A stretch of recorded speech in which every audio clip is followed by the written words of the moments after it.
And with these there, I was saying that suffering, it, it is produced in our mind, right? Everything you suffers because it passes through your thoughts. I know that in everyday life we usually refer to the heart as the seat of suffering. But no, that's just a way, a metaphor. The heart is a place of love, of feeling, because it is the center of life, right? It is the heart that pumps blood, that distributes blood to the body. So there's a whole meaning, but it is in the mind that things happen. It's interesting because sometimes our suffering is the fruit of our thoughts. Many times, not always, right? You correct the thought, you naturally correct the suffering. Many times I am suffering because I am interpreting reality incorrectly. Your elegant way, calling the other person stupid. Misunderstanding that we are stupid is to leave aside our intelligence. And being moved by nonsense, often by a small feeling. It's the same when you have unfounded jealousy. If I make myself suffer, that causes suffering in the person's life. This suffering is a result of insecurity, jealousy. It arises from the insecurity that the person has. And sometimes the person loses nights of sleep because they are suffering jealous. Here, look, this is where we correct, right? It's in the head. It's when you start to look at the other in a different way and you correct within yourself. And you make this beautiful movement, you correct. Within me, it naturally corrected the way I deal with others. It's so interesting, my friends, when you take Paul's words and he says that it is in the transformation of our minds. It is from the transformation of the mind that we can, in fact, be Christian. It's a mentality that moves me. We are seeing our country going through such difficult times. With so much corruption coming to light, people we believed in, right? Suddenly, you are being surprised by the information. Dishonesty all coming to light. What before was, in us, in the underworld of politics, suddenly, everything is out in the open. People, apparently Christian, those who call themselves Christian being partners, in the dishonesty of corruption. It's because a conversion hasn't yet happened in the mind. Because when I live the dynamic of conversion, I will naturally respect Lucas. I naturally will do everything to never be dishonest with him. I will not steal from the one who is by my side. It is my conscience that enlightens me. The mind is the way I think, my brother. If I'm suddenly the mayor of a city, the governor, or the president of the republic, I have to look at the public good as an opportunity to manage this public good so that everyone can enjoy it, not for my own benefit. When we say a politician is Christian, okay, that doesn't mean anything. I want to see. The attitude is Christian. The pass, the integrity, the person who chooses to live within politics. It rewards him as a true Christian. It exposes him as a true Christian. So it's here. So it's in our mind, in our head, that all transformations can happen. And we need to be very attentive so that this mentality also passes through the sieve. We started talking about suffering, right? From Gethsemane, this moment of Jesus' purification. He said that Gethsemane is that stone that will crush the olive so that it releases the oil. My mind needs to go through the process of purification. And we don't grow. We don't become more righteous in joy. We become more righteous in suffering when we need to face our personal dishonesty. Because we are all victims of ourselves. We all carry this weight. And we don't always do good. We know what we should do. So I'm living this purification. I'm transforming my heart, my mind, the light of this evangelical that is demanding of me, that really demands it daily. So it's interesting when you look at what makes you suffer. Will you identify a way of thinking about things? And when you are willing to change the way you think about things, you begin a purifying suffering that will tear you away from that oppressive process that serves you. I gave the example of jealousy. A person who is driven by jealousy returns to it. She has no peace. She lives to observe what the other is doing. Who was with him? Who went with him? Who stopped going? Who did he talk to? Who did he stop talking to? And the person will feel left out, right? She will imagine herself like this. From the moment she thinks, no, it doesn't make sense for me to think like this. The other has a right to have his life, and I will be there.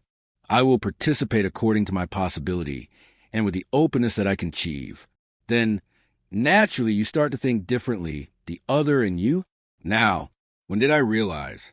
My thought is capable of freeing me from my anguish, and you gain a great ally, which is able to free myself from my anguish. You gain a great ally, which is reflection. Reflection is the best medicine to cure our anguish, our suffering, because when we reflect, with wisdom, a balance, we have a possibility of expelling the feeling about this from us, right? I know how to think. It's been difficult lately because we get home so tired. We live in such a rush that we can't always stop, reflect on life, or say a prayer that makes you reflect on life. Because sometimes we go to stop to prayer, but we go with so much to ask for that there's no time left to reflect. I say again, the context of events needs to help us think about life. So you look at realities with more parsimony, with more patience, with more calm. And if you have the opportunity, it's to uproot from your heart and mind everything that is oppressive in your history. I personally think that the more we bring reflection to our lives, the more we become freed. Jesus said, "And you will know the truth, and the truth will set you free." With this truth, how do we come to the knowledge of the truth? By diving into ourselves. If you want to know your truth, you have to dive into yourself.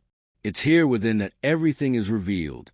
When I begin to have knowledge of my own, of how I function, I stop being oblivious to myself. Then I begin to deal with myself better. Interesting, my people too.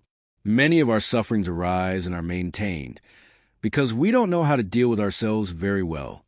We sometimes spend our entire lives, right? Without venturing. We spend our lives without venturing into the experience of self-knowledge. We live too much on the outside. We live on, all the time, outward, outward, outward. This makes us futile people, without consistency. And it's so sad when you realize that you're lacking consistency. Because when do we lack consistency at the bar standing? From a human point of view, Jesus managed to live his Gethsemane, despite the suffering, although he found it difficult. Sacred Scripture tells us this.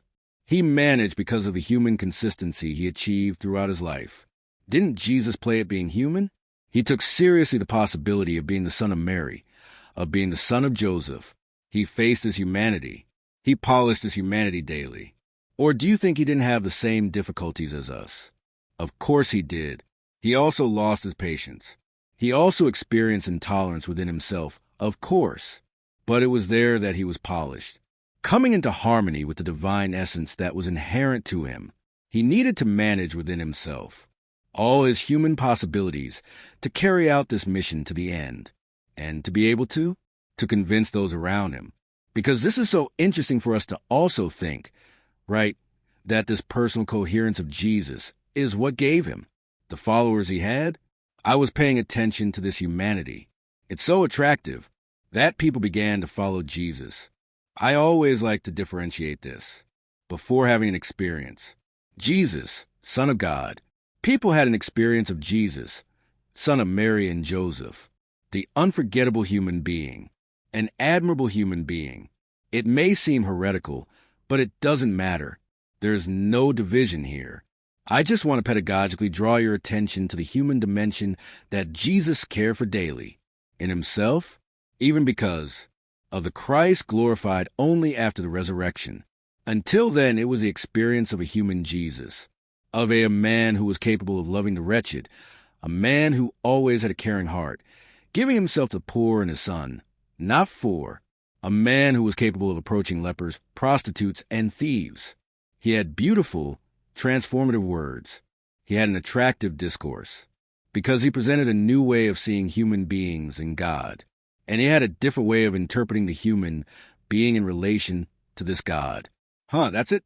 All inspired by the Spirit, of course, but truly humanly incarnated, an unforgettable human being, a formidable human being, we could say, a human being with courage, a human being with determination. He made his human opportunity with an experience of, because I live here the same challenge. I also have divine filiation, of course, unlike Jesus, but I am immersed in him through my baptism. You are too, so we have the opportunity to live too. This is the first human improvement, of course, with more effort, because I am a sinner. You too? But we are helped by divine grace. The glorious Christ is manifested in me, granting me daily courage and strength, graces so that I have the conditions to overcome the sin that lives within me, that pulls me, that on me. And then suffering becomes, for me, an opportunity to learn this strength, this dynamic that made Jesus so attractive in his time. Yes, because we need to those who observe us, the Christian life we practice, what needs to be attractive to others. And it will be attractive to the extent that it is consistent, when it is not just lip service, when it is an internalized value within us, when it is in fact a way of thinking, a way of being, what drives us forward, what makes us be, in the world and for the world, with the same mission that Jesus had. Of course, we are very limited, but it was he himself who told us that we can do the same things he did. We too can cast the devil out of the world. We too can cast injustice out of the world. We too can proclaim the truth, establish it as a rule of life. We just need to be willing to suffer every time what was difficult to be, not to be afraid of the suffering that will arise from this choice that is, yes, for me to be a Christian, I need to suffer the challenges of life daily. But the fruit is very good, because we become a much better person from this. Pour over us, over our hearts, over our lives, the blessing and protection of heaven, the Almighty God, Father, Holy Spirit. Next week, God willing,